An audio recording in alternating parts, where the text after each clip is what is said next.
మీ ఆయన పేరు ఏం పేరు? ఏం రమేష్? ఇంటి పేరుతో సహా చెప్పాలి. ఎప్పుడైనా రమేష్ అంటే మొత్తం ఉంటుంది. ఇష్టమేనా? ఎంత? ఇంత చాలా ఇష్టమా? ఏం పేరు? ఏం సరిత? ఇంటి పేరుతో మర్చిపోయి ఇష్టమేగా?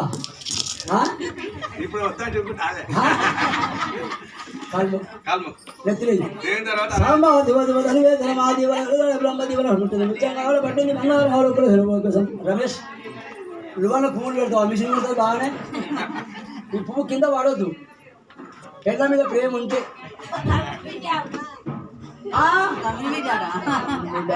అవునా?